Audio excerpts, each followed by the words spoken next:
Yo, what's going on, guys, and welcome back to episode 54 of the New World Ironman series. In the last episode, if you'll recall, we ended by farming this bow, the Warden's Answer, from the Warden of Satet in Brimstone Sands, as well as the Imbued Hatchet from Murkgard, and we tested this bow out in M10 Dynasty, and it absolutely destroyed the final boss. You can spam Rapid Shot with it because if you hit all 3 shots of Rapid Shot on the same target, it reduces the cooldown to basically nothing, so you can spam it. And the final shot of one of my Rapid Shots did 8,000 damage with this bow. Having Vorpal enchanted and the extra armor penetration from penetrating Rapid Shot on the weapon itself is an insane amount of DPS. So what I think we're going to start this episode off with is more Mutated Dynasty. I was tanking it for like 7 runs last video and I wasn't having that much fun, but as soon as I switched to DPS, it's so much fun, dude. You use Spear for the whole dungeon, bow on the final boss,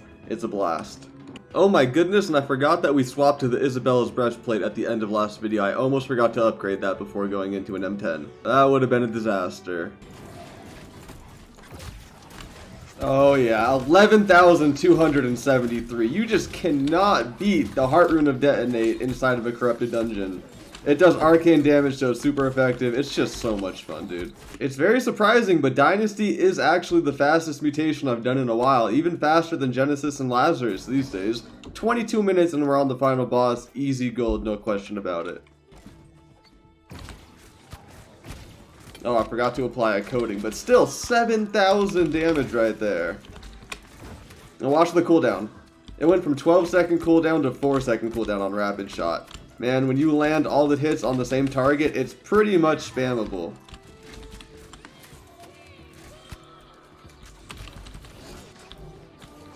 See, look, while everyone else can't attack, I'm still attacking just fine.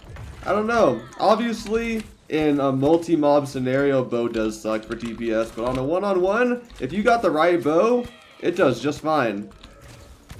Keep in mind, this is no weapon coating and no honing stone. Those both ran out. I forgot to reapply. We got a lot of legendaries this run, too. Oh, another amulet right there. You might as well check them out. See, a spear, no good. Amulet, no good. Boots, no good. Legs, no good. Amulet, no good. Aw, resilient, shirking energy, and sundering javelin. Why in the world would you give me intelligence on those? This shipyard's amulet is actually a really good healer amulet. I've been trying to get the divine roll on it. By default, it drops with fortified and health. And if I get the divine roll, that's pretty much the best in slot healer amulet. Ugh, thrust protection. That's actually, you know, I'm gonna keep that. Fortified on an amulet for a healer is insanely good. It's so slept on in my opinion. It gives your Orb of Protection an extra 3 seconds to fortify, and your Fortifying Sacred Ground an extra 3, or I guess if you have it on the life step, it would be like an extra 4 or 5 seconds to fortify for your team. It's very, very slept on. Health, Divine, and Fortified, in my opinion, is the best healer amulet. Or Health, Fortified, and Stamina Recovery. Those are both top tier. This is, I would say, like A tier. The others would be S tier.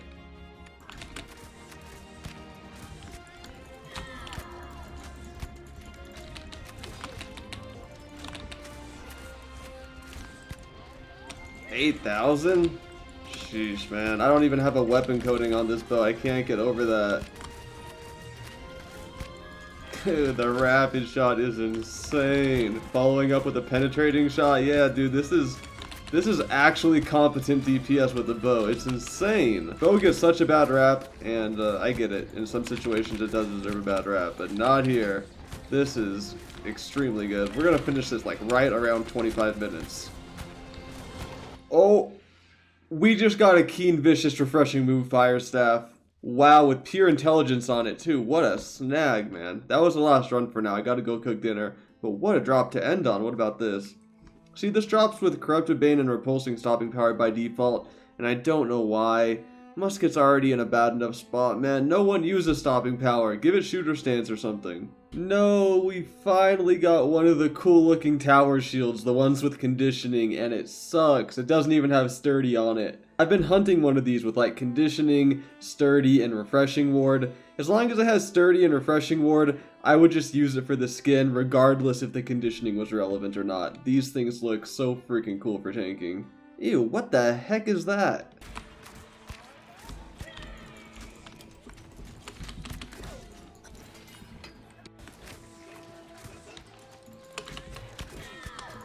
God damn. Regular shot into penetrating shot. That was over 13,000 damage, man.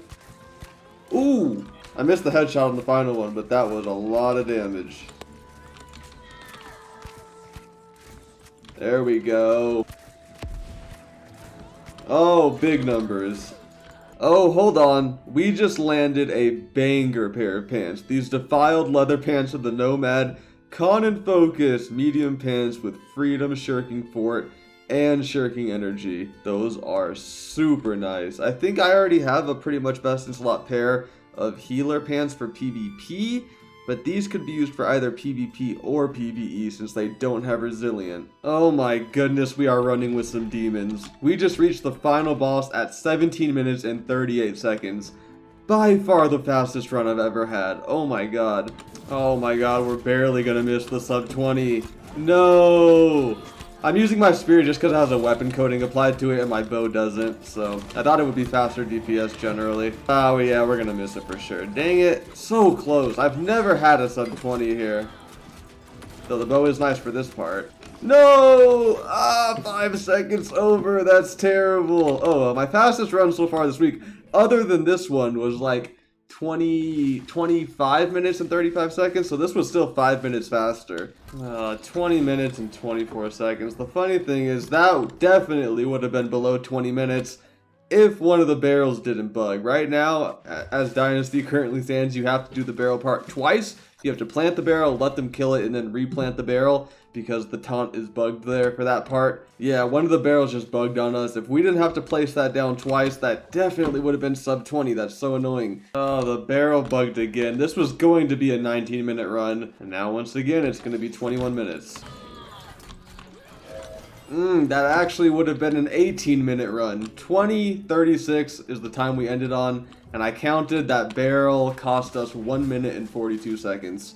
That would have been a sub 19 run. I hate the barrels this week. Well, we landed the Healthy Toast roll again, giving us our third pair of Healthy Toast Dynasty earrings.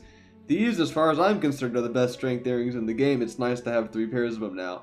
As well as we landed the Refreshing perk as the random third perk on the Smile Jacket, which is a pretty solid chest piece for Dynasty. Sadly, it looks like the team disbanded, so rest in peace to the potential sub 20 Dynasty run this week. You know, funnily enough, we have 4 mutator runs left for the week, but only 2 honing stones and 3 more corrupted coatings, so time to stock back up on those before finishing our mutator runs.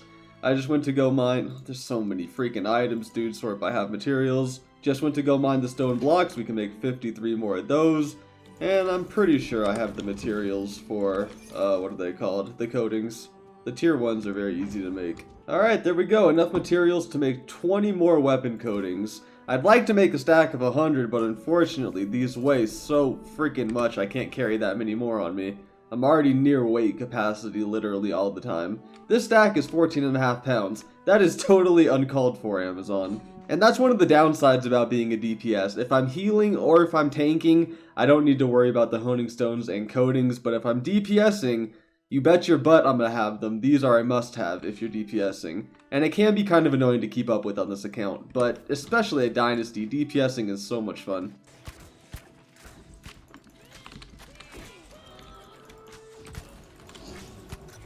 You see what I mean? That team was a once-in-a-while opportunity. It was still a gold run with this team, but 30 minutes and 31 seconds. This team is still a gold team, but it's literally 50% slower than that other team. Oh man, you can't make this up. I just finished my 24th run of the week. We had one more run left to go, and I asked them if they wanted to do one more run, and apparently the Mutations swapped. I'll have to verify that when I get out. It is 11 o'clock. It does change for some reason at 11 o'clock. We had one run left for the week. There's no way I missed my weekly quota by one run. Yep, it would seem the mutation did rotate, and this week we have a choice between Ice Lazarus and Nature Genesis. Man, if I didn't get that team that did 30-minute runs, I would have got my 25 in for the week. My fault for not checking. That's just really funny. Oh my god, I was just scrapping down the gear we got from that last Dynasty run, and it looks like we got a direct upgrade on the pants slot. Same stat split, strength and constitution, both light leg wear. It's just this one happens to have freedom over the one I'm using right now. That is an awesome upgrade. It's the next day, and I think I am going to hop into some Lazarus this week. I remembered that we got a bunch of nice Ancient Ward gear when we were grinding out M10 Ennead. Check it out. Obviously, the Sunlord set you get from Hiru, the final boss in the Ennead, but also the simple skirt that drops from one of the final bosses. There's two of them, I forget which one. But this is a really nice set. Unfortunately, I can't use the Sunlord's wings. I do have the chest piece of this set as well, but I need Fortifying Perforate, and I'd like to use this Num's Key Spear. We farmed this from the Keeper of Num, located right outside the Central Brimstone Sand Settlement. That was just a few episodes ago if you want to go check it out. But this Ancient Ward set is out of this world. Check it out, man. Shirking Fort, Ancient Ward, and Refreshing Evasion. And the simple skirt gives you Shirking Energy, Ancient Ward, and Refreshing Evasion as well. If you want to do any Ancient content, just put in the effort, do some mutated Enneads, and it will set you up for life in terms of Ancient content. And you'll also get the best Corrupted Ward tanking set in the game. So they definitely made the Ennead worth doing, which is nice to see. I've got to take all of this to 625, slot the appropriate gems. It is Ice Mutation this week, and then we should be good to go.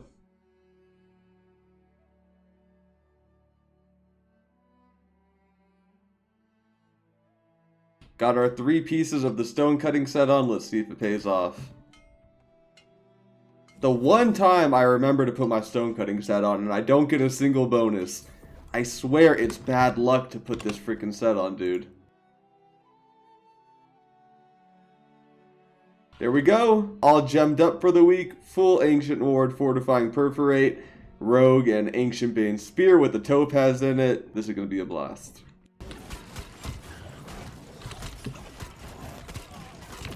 Dude, this Numb Spear can really output some crazy numbers for a free spear that takes like less than an hour to farm with decent luck.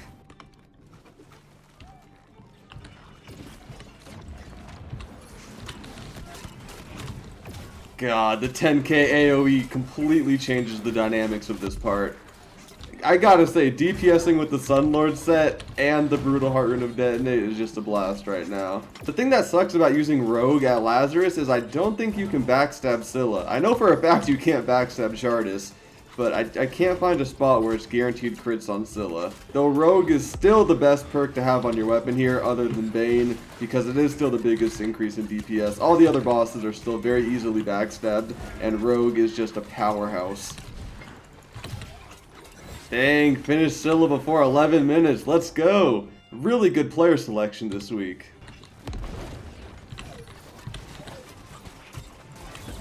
Did my gravity well just glitch out? I didn't hear it and I don't see it. I think there's too many like frost effects or something. I think the game got overloaded. I am in love with this setup right now though. Unfortunately, it looks like Detonate is bugged on Shardis. It has the same bug that Shockwave has, where it just doesn't register the hit at all. But it might be intentional. Oh, we were on the brink of doing too much damage. We have to get off him now before he closes this side off as well. But yeah, it might be intentional. I don't know. If Detonate worked here and a full team had it, you could probably just one-phase chart it. So they probably disabled it on purpose. This would have been a sub 20-minute run without all this freaking waiting around. There we go. Easy gold, baby. 21 minutes, 45 seconds. Wonderful team. Ooh, and we got some legendary Forgotten Protector's shoes. These drop by default with Elemental Aversion and Ancient Ward. And the third perk we rolled is Purity of Light, which happens to go perfectly with the focus attribute. That's really, really nice. I have to scrap gear in between looting chests because I hit the 500 item unique limit, which is kind of ridiculous how they put all these new items in the game but don't increase our unique storage limit.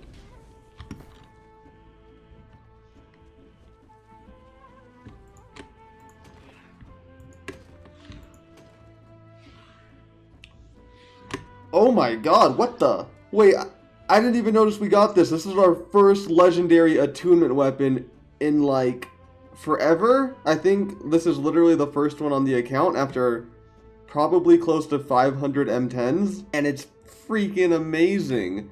Dude, for a throwing hatchet build, this is actually close to best in slot. It's missing the Bane, but the Frost attunement kind of makes up for that. Empowering Rending Throw and Vorpal. Pure Strength as well, dude, that is... I'm linking that in global chat. That's an insane hatchet. And it has the icebound skin because it was gotten as a drop and not crafted. Okay, now I have to make a throwing hatchet build just because we got that. That is out of this world. Damn, yeah, look at that skin. That is badass when you get it as a drop and don't craft it. They're just so rare to get as a drop. Literally hundreds of M10s. And I think this is the first legendary attunement weapon we've gotten. And it's an absolute banger. I couldn't be happier with that.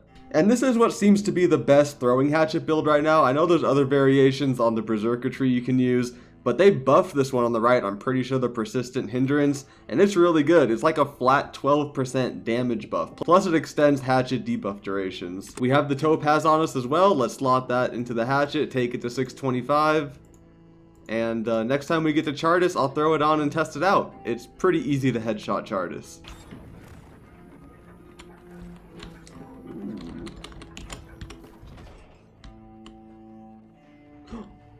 Oh, focus and dexterity, what the heck? Best in slot perks though, sadly scrappers.